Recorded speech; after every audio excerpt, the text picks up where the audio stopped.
Hello बच्चों, कैसे हैं आप लोग। तो बच्चों आज हम लोग एक नए टॉपिक के साथ में आए हुए हैं, उत्तर प्रदेश का इतिहास। तो बच्चों आज हम लोग उत्तर प्रदेश के इतिहास को पढ़ते हैं।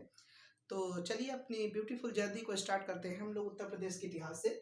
तो बच्चों उत्तर प्रदेश का इतिहास पढ़ने से पूर्व हम लोग इतिहास के बारे में थोड़ी सी चर्चाएं करेंगे, फिर दिन हम लोग उत्तर प्रदेश के इतिहास को पढ़ेंगे। तो बच्चों उत्तर प्रदेश के इतिहास को पढ़ने से पूर्व हम लोग बात करते हैं इतिहास की। तो बच्चों इतिहास को मुख्यतः हम लोग 3 भागों में बांट करके पढ़ते हैं, जैसा कि आप लोगों को विदित भी होगा कि उत्तर प्रदेश का इतिहास इतिहास को हम लोग तीन भागों में बांट कर पढ़ते हैं।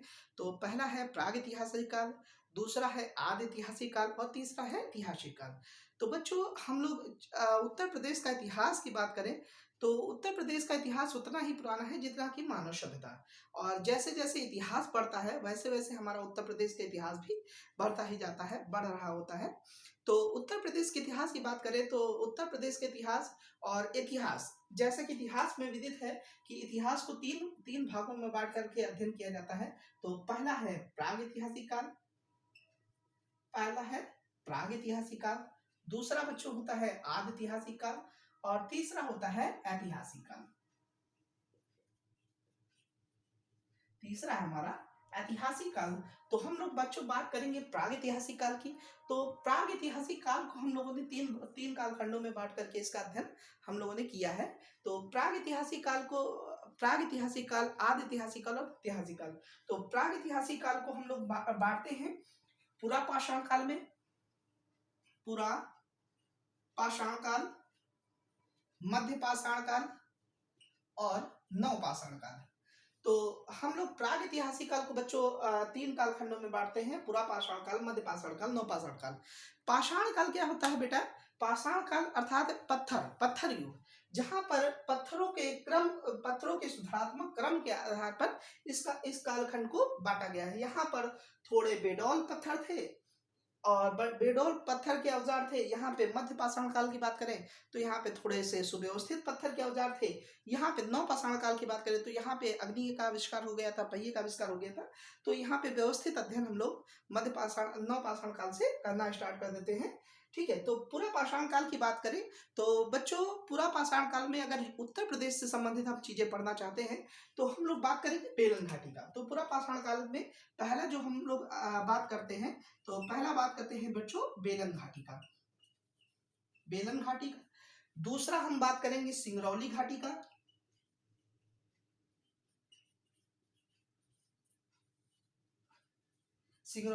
का। तीसरा हम लोग बात करेंगे अपना चकिया का। ठीक है, तो हम लोग फिर बात करेंगे हम लोग लोधा नाला का।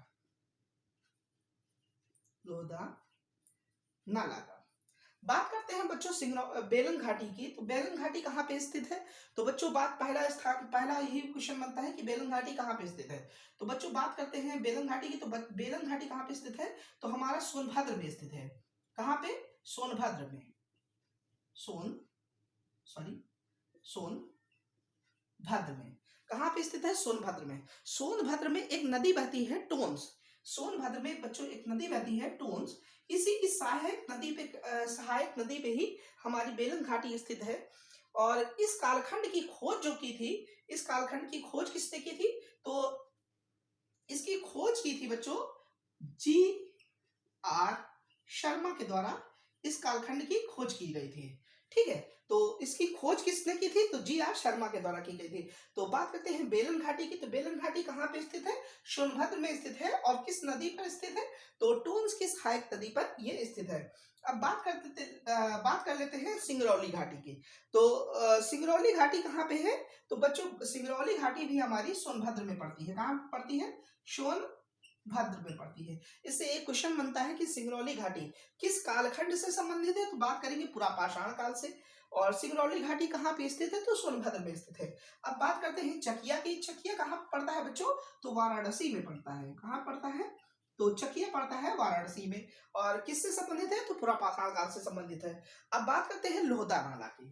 तो बात कर लेते हैं बच्चों लोहदा नाला की। तो लोहदा नाला से हमको मातृ देवी की मूर्ति मिली है। क्या मिली है बेटा? तो मातृ देवी की मूर्ति मिली है। और यहाँ पर जो लोग थे वो क्वार्टाजाइट के पत्थरों का प्रयोग करते थे। तो यहाँ के लोग जो थे बच्चों वो किस प्रकार के पत्थरों का प्रयोग करते थे? तो यहाँ के लोग यहाँ के लोग क्वार्टरजाइट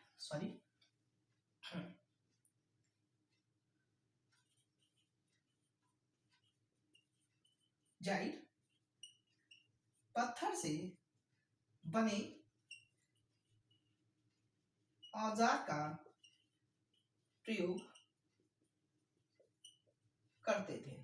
तो बच्चों, आपका जो प्रागैतिहासिक काल में जो पूरा पाषाण काल से है, पूरा पाषाण काल से बस इतने ही क्वेश्चन बनते हैं कि बेलन घाटी किस कालखंड से संबंधित है, तो आप बताइएगा पूरा पाषाण काल से संबंधित है। सिंगरौली घाटी आपकी किस चीज से संबंधित है, तो सिंगरौली घाटी कहाँ पे पड़ती है, तो आप बताइएगा सोनभद्र में पड़ती है। चकिया हमारा कहाँ पे पड़ता है, तो वाराणसी में पड़ता है। लोहदा नाला से दो चीजें संबंधित है बेटा, एक तो मातृ देवी की मूर्ति मिली है यहाँ पे, और दूसरा यहाँ के लोग जो थे वो क्वार्टरजाइट पत्थर, अर्थात इस युग में क्वार्टरजाइट के पत्थर से बने औजारों का प्रयोग किया जाता है। तो इतना हमारा जो है पूरा पाषाण काल से चीजें संबंधित है, जिसके बारे में हम लोगों ने पढ़ा है। अब बात कर लेते हैं मध्य पाषाण काल की। तो मध्य पाषाण काल की बात कर लेते हैं। एक काम करते हैं, चलिए इसको हम व्यवस्थित लिखवा देंगे अभी, ठीक है। पहले पढ़ लेते हैं, फिर हम लोग एक एक करके लिख लेंगे। तो बात करते हैं हम लोग मध्य पाषाण काल की। तो बच्चों, मध्य पाषाण काल में सराय नहराय पड़ता है, महदहा पड़ता है और दमदमा पड़ता है, ठीक है। तो एक एक करके हम बात करते हैं। तो सराय नहराय में हम लोग मध्य पाषाण काल में हम लोग क्या पढ़ेंगे,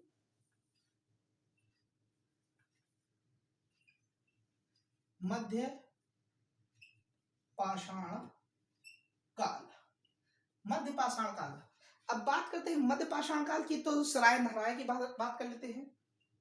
सराय नहराय की बात करेंगे तो सराय नहराय यहाँ से क्या मिला है, तो यहाँ से बेटा झोपड़ी मिली है, फर्श मिला है, अस्थाई निवास मिला है, और ठीक है तो लिख लेते हैं, और 14 समाधान मिले हैं। तो यहाँ से क्या मिला है, तो यहाँ से मिला है बेटा झोपड़ी मिली है, ठीक है, झोपड़ी मिली है, फर्श के साक्ष्य मिले हैं, अस्थाई निवास मिला है, अस्थाई निवास मिला है, और 14 बेटा समाधान मिले हैं, 14 समाधान मिले हैं, एवं 8 गर्त चूल्हे मिले हैं, एवं 8 गर्त चूल्हे मिले हैं, ठीक है। और जो समूह का सिर होता था वो पश्चिम की तरफ, और पैर जो होते थे बेटा वो पूर्व की तरफ होते थे। इसमें लिख लेते हैं, इसमें समूह का सर पश्चिम एवं सर पूर्व की ओर होता था। तो इसमें समूह का जो सर था वो पश्चिम की तरफ, और पैर जो था वो पूर्व की तरफ होता था, और यहाँ के जो लोग थे वो युद्ध अथवा बाहरी आक्रमण से, ठीक है, यहाँ पर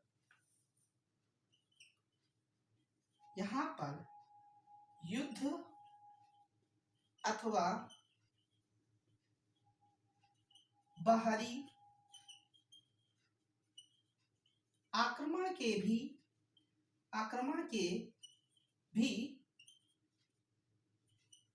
साक्ष्य मिले हैं। तो यहाँ पर बेटा क्या क्या मिला है, तो यहाँ पर युद्ध अथवा बाहरी आक्रमण के साक्ष्य मिले हैं, चूल्हे एवं अधजली हड्डी भी मिली है। तो यहाँ पर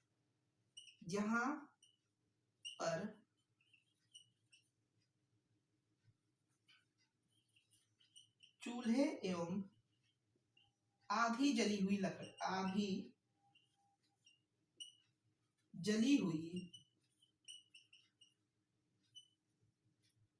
हड्डी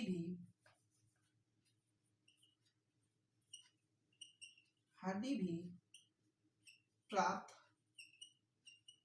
हुई है। तो ये रहा हमारा सराय नहराय। सराय नहराय से क्या मिला है मुख्यतः, तो यहाँ से बेटा क्या क्या मिला है, तो यहाँ से मिला है हमको झोपड़ी के साक्ष्य मिले हैं, फर्श मिला है, अस्थायी जो है निवास के साक्ष्य मिले हैं, 14 समाधान मिले हैं एवं 8 गर्त चूल्हे मिले हैं। इसमें शवों का जो सर होता था बेटा वो पश्चिम की तरफ एवं सर जो है पूर्व की तरफ होता था। इसमें जो शवों का जो सर था वो पश्चिम की तरफ और जो पैर था वो पूर्व की तरफ होता था। यहाँ युद्ध अथवा बाहरी आक्रमण के साक्ष्य भी मिले हैं। तो इससे यह पता चलता है कि उस समय कहीं ना कहीं युद्ध की जो स्थितियां थी वो प्रारंभ होना स्टार्ट हो गई थी। तो इसमें जो है यहाँ पर युद्ध अथवा बाहरी आक्रमण के साक्ष्य भी मिले हैं। यहाँ पर चूल्हा मिला है बच्चा, यहाँ पर चूल्हा मिला है और आधी जली हुई हड्डी के साक्ष्य भी मिले हैं। तो सराय नहार से जितने भी क्वेश्चन बनते थे बेटा उसको हमने बताया है। तो अब बात करते हैं महादहा की। तो दूसरा हम लोग लिखेंगे, ये हम लोग पढ़ रहे हैं मध्य पाषाण काल। अब बात कर लेते हैं हम लोग महादहा की। इसी तरह हम लोग डीप स्टडी करेंगे बेटा, है ना, एक बार पढ़ लो काम खत्म हो जाता है। ठीक है, तो बात कर लेते हैं हम लोग महादहा की। ठीक है, महादहा की अगर बात करें तो यहाँ पर युगल समाधियां मिली हैं, हड्डी से बने हुए बड़ाग्र मिले हैं एवं आभूषण मिले हैं। लघु पाषाण के उपकरण मिले हैं। तो हम लोग एक एक करके पहले लिखेंगे। तो यहाँ पर युगल समाधि मिली है। पहला क्या मिला है? युगल समाधि मिली है। अच्छे से आप लोग नोट्स बनाइएगा। ठीक है, तो पहला हमारा यहाँ पे युगल समाधि मिली है। हड्डी से बने हुए बड़ाग्र मिले हैं। तो हड्डी से बने हुए बाड़ाग्र मिले हैं। ठीक है, हड्डी से बने हुए बाड़ाग्र मिले हैं। दूसरा लघु पाषाण का, तीसरा हम लोग बात कर लेते हैं छोटे पत्थरों के बने हुए औजार मिले, अर्थात लघु पाषाण के उपकरण। ठीक है, उपकरण भी प्राप्त हुए हैं। तो यहाँ पर तीसरा जो पॉइंट है, लघु पाषाण काल के उपकरण भी प्राप्त हुए हैं। चौथी अगर बात कर लेते हैं तो यहाँ पे 41 समाधान और चूल्हे मिले हैं। तो वहां पे पहले में 14 चूल्हे समाधान थे और यहाँ पे जो है बेटा 41 समाधान मिले हैं। देखिए, मैं चाहूं तो इसको और डीप पे ले जा सकता हूं, लेकिन हम लोगों को क्या है, पेपर निकालना है, इसमें स्पेशलिस्ट नहीं बनना है। यूपी स्पेशल में, यूपी पीसीएस में आई थिंक इतना जितना मैं लिखा रहा हूं उतने से ही क्वेश्चन आ जाएंगे। और बाकी जब मेंस वाले रहेगा तो हम लोग उसको डीप स्टडी कर लेंगे। अभी हम लोग इसको आर ओ के रूप में आर ओ में जो पूछा जाता है क्वेश्चन वो डायरेक्टली पूछे जाते हैं। यूपी पीसीएस में भी अगर क्वेश्चन पूछे रहेंगे तो वो डायरेक्टली पूछे जाएंगे। और अगर इसको हम लोगों ने पढ़ लिया तो हम लोग को जो पीटी है वो इजीली हमारा निकल जाएगा। तो 41 समाधान मिले हैं। ठीक है बच्चों, तो 41 समाधान मिले हैं और चूल्हे मिले हैं। इसी बात कर लेते हैं, और चूल्हे मिले हैं। ठीक है, इसमें 5 युगल समाधि मिली है। अगर बात करते हैं, पांचवा पॉइंट है 5 युगल समाधि मिली है। 2 शवों को एक साथ दफनाया गया है। अगर विशेष रूप से बात करें तो 2 शवों को एक साथ दफनाया गया है। तो इसकी बात कर लेते हैं, 2 शवों को एक साथ दफनाया गया है। यहाँ पर एक समाधि में 3 लोग के भी साक्ष्य मिले हैं। मतलब एक ही समाधि में 3 लोगों को भी दफनाया गया है। तो छठा पॉइंट हम लोग लिखेंगे कि यहाँ पर एक ही समाधि में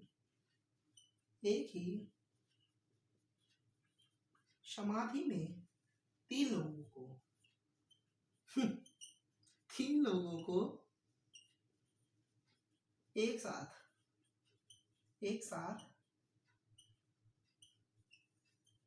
दफनाया गया है। तो एक बार हम लोग रिवीजन कर लेंगे, फिर आगे बढ़ेंगे। महादहा अभी हम लोगों ने पढ़ा, इससे पहले पढ़ा था सराय नहराय के बारे में। और दूसरा हम लोग पढ़ने जा रहे हैं मध्य पाषाण काल में, दूसरा जो स्थान है महादहा में। महादहा से हमको 6 पॉइंट मिलते हैं कि यहाँ पे क्या है। पहला तो युगल समाधि मिली है, हड्डी से बने हुए बाणाग्र मिले हैं, लघु पाषाण काल के उपकरण भी प्राप्त हुए हैं, 41 समाधान मिले हैं और चूल्हे मिले हैं। यहाँ पर 5 युगल समाधियां मिली है, जिसमें से अगर हम लोग बात करें तो 2 समूह को एक साथ दफनाया गया था, और बच्चा एक ही समाधि में 3 लोगों को साथ में दफनाया गया था। तो यहाँ से जितने भी क्वेश्चन बनते थे उसको हम लोगों ने पढ़ लिया है। अगर हम कुछ विशेष तथ्यों की बात करें तो हम लोग बात करेंगे प्रयागराज के निकट लेखटिया पड़ता है। लेखटिया नामक स्थल पड़ता है, जहां से हमको शिलाश्रय मिला है, और 17 जो है मानव कंकालों के साक्ष्य भी मिले हैं। तो ये भी लिख लेते हैं।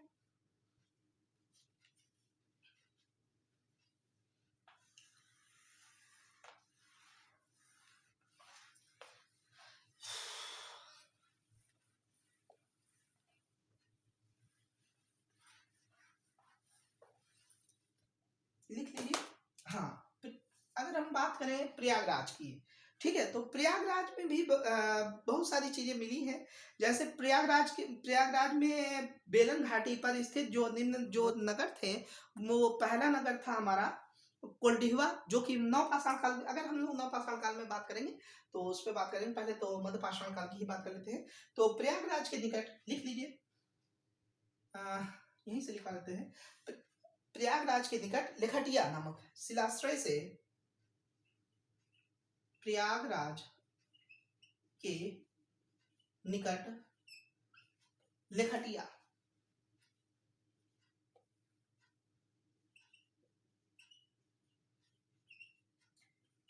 नामक शिलाश्रय से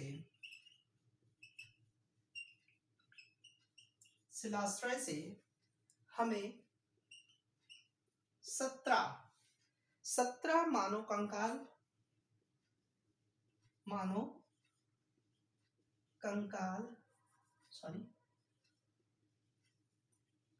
के साक्ष्य मिले हैं। तो बस इतना ही आप लोग याद रखिएगा कि प्रयागराज में ही क्या पड़ता है, लेखटिया पड़ता है, ठीक है। तो जहां से हमको क्या मिला है, तो हमको जो है प्रयागराज के निकट एक पत्थर का शिलाश्रय प्राप्त हुआ है, जहां से 17 मानव कंकालों के साक्ष्य मिले हैं।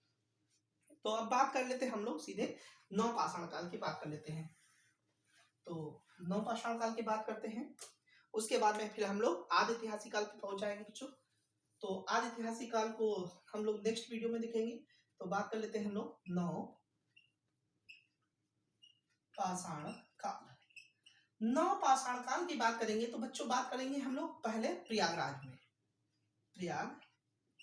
प्रयागराज की बात करेंगे तो प्रयागराज में कौन कौन से स्थल मिले हैं। तो पहला जो हमारा स्थल है वो मिला है कोल्डिहवा, दूसरा हमारा मिला है पंचोह, और तीसरा हमारा जो संत कबीर नगर में पड़ता है बच्चों, लहुरा देव। तो पहला जो प्रयागराज में मिला है, तो पहला प्रयागराज में कौन कौन से स्थल मिले हैं, तो पहला हमारा है कोल्डिहवा,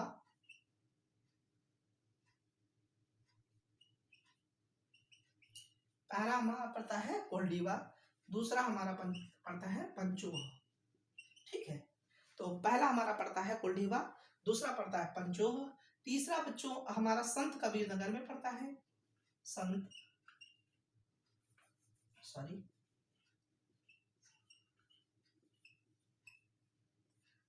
कबीर नगर।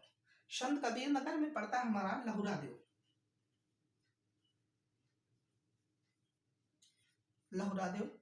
इन स्थलों से हमें क्या मिला है, कच्ची ईंट तथा घास से बने हुए प्राचीनतम साक्ष्य मिले हैं। इन स्थलों से हमें क्या क्या मिला है, कच्ची ईंट तथा घास फूस से बने हुए मकान एवं उसी के प्राचीनतम साक्ष्य मिले हैं। तो यहाँ पर क्या बना है, लिख लीजिए, ईंट के साक्ष्य मिले हैं। पहला है ईंट के साक्ष्य मिले हैं। तो यहां से मिला क्या है, किस किस चीज के साक्ष्य मिले हैं? तो यहाँ पे कच्ची ईंटों के साक्ष्य मिले हैं, और दूसरा घास फूस से जो घर बने होते थे उनके साक्ष्य मिले हैं। और लहुरा बात करते हैं कोल्डीवा की, तो कोल्डीवा से हमको धान की खेती के साक्ष्य मिले हैं। तो एक एक करके देख लेते हैं। कोल्डीवा से हमें धान की खेती के साक्ष्य मिले हैं। तो कोल्डीवा से हमको धान की खेती के साक्ष्य मिले हैं। और दूसरा होता है फिर हमारा पड़ता है कहाँ, लहुरा देव में। ठीक है, तो प्राचीनतम जो कृषि के साक्ष्य हैं बेटा वो यहीं पे मिले हैं। प्राचीनतम कृषि के साक्ष्य यहीं से प्राप्त हुए हैं। तो ये रहा हमारा आपका प्राग ऐतिहासिक काल। तो प्राग ऐतिहासिक काल की हम लोगों ने अच्छे से बात कर ली। तो प्राग ऐतिहासिक काल को 3 भागों में बांटा गया, हम लोगों ने पढ़ा। अभी तक के क्या क्या पढ़ा है? प्राग ऐतिहासिक काल को 3 भागों में बांटा गया है। पहला है पुरा पाषाण काल, दूसरा है मध्य पाषाण काल, तीसरा है नव पाषाण काल। अगर पुरा पाषाण काल की बात करें तो हम लोगों ने पढ़ा बेलन घाटी को, फिर चकिया को पढ़ा, फिर हमने सिंगरौली को पढ़ा। उसके बाद में अगर मध्य पाषाण काल की बात करेंगे तो मध्य पाषाण काल में हम लोगों ने पढ़ा बच्चों सराय नहराय को पढ़ा, मदहा को पढ़ा और दमदमा को पढ़ा। उसके बाद में अगर हम लोग नव पाषाण काल की बात करते हैं तो नव पाषाण काल में हम लोगों ने कोल्डीहवा को पढ़ा, पंचोंग को पढ़ा और आप लहुरा देव को पढ़ा। तो कोल्डीवा से हमको क्या मिला है? तो धान की खेती के साक्ष्य मिले हैं। और अगर बात करते हैं कोल्डीवा के बाद में फिर लहुरा देव की बात करते हैं तो प्राचीनतम जो कृषि के साक्ष्य मिले हैं वो हमको कहाँ से मिले हैं बच्चों? तो हमको लहुरा देव से मिले हैं। तो यहाँ से जो क्वेश्चन बनते हैं बच्चे, तो खाली ये पूछा जाता है स्थान कि लहुरा देव जो प्राचीनतम जो स्थल है लहुरा देव वो कहाँ से मिला है। तो आप बताइएगा कि लहुरा देव जो कि आपका हमारा प्रयागराज में पड़ता है। एक तो स्थान पूछ लेगा। दूसरा हमारा जो क्वेश्चन बनता है यहाँ से कि यहाँ पे किस चीज के साक्ष्य मिले हैं। तो यहाँ पर अगर लहुरा देव बात करेगा तो कृषि के साक्ष्य मिले हैं, धान की खेती के साक्ष्य मिले हैं। और अगर बात करते हैं लहुरा देव की तो प्राचीनतम कृषि के साक्ष्य मिले हैं। अगर बात करते हैं कोल्डीहवा की तो धान की खेती के साक्ष्य मिले हैं। अगर पुरा पाषाण काल की बात करेंगे तो मातृ देवी की मूर्ति, जहाँ मातृ देवी की जो मूर्ति है उससे क्वेश्चन बन सकता है। तो इस तरह से जो बच्चों क्वेश्चन है। और बात अगर मध्य पाषाण काल की बात करें तो पूछा जाता है कि आपका सराय नहराय किस कालखंड से संबंधित है। तो आप बताइएगा मध्य पाषाण काल से संबंधित है। फिर दमदमा पूछेगा, मदहा पूछेगा। तो ये एक तो पहले तो स्थानों से पूछता है। हाँ, एक और बात कर लेते हैं, मुझे याद आ गया, चौपाली मांडो। ठीक है, तो चौपाली मांडो भी बेटा मध्य पाषाण काल से ही संबंधित है। तो आप इसको लिख लीजिएगा, चौपाली मांडो। ठीक है, तो चौपाली मांडो का संबंध भी किससे है? मध्य पाषाण काल से है। मध्य पाषाण काल से ही है। ठीक है, तो चौपाली मांडो का भी संबंध किससे है बेटा? तो मध्य पाषाण काल से है। तो आई थिंक जो पूरा पाषाण काल, सॉरी, जो प्राग ऐतिहासिक काल है उसमें जो 3 कालखंड है वो उससे जो जो क्वेश्चन बनते थे हम लोगों ने उसकी विस्तृत चर्चाएं की है। तो अगर आप लोगों को ये वीडियो अच्छा लग रहा हो बच्चों तो प्लीज लाइक करिए, शेयर करिए और इसको जो है इतना शेयर कर दीजिए ताकि उस हर नीडी बच्चे तक पहुंच जाए जिसको इसकी आवश्यकता है। और थैंक यू सो मच। आगे मिलते हैं अपना हम लोग आदि ऐतिहासिक काल के साथ में। तो चलिए मिलते हैं नए वीडियो के साथ में। Thank you so much. और प्लीज़ अगर आपको वीडियो अच्छा लग रहा हो तो प्लीज़ इसे लाइक, शेयर और सब्सक्राइब करिएगा। प्लीज़ इसको, मुझे आप लोगों की बहुत ज़्यादा ज़रूरत है। प्लीज़ उसको शेयर करिएगा, सब्सक्राइब करिएगा। तो मैं आशु ऋषि भैया आपको दूसरी वीडियो के साथ में मिलता हूँ फिर आदि ऐतिहासिक काल पे। Thank you so much.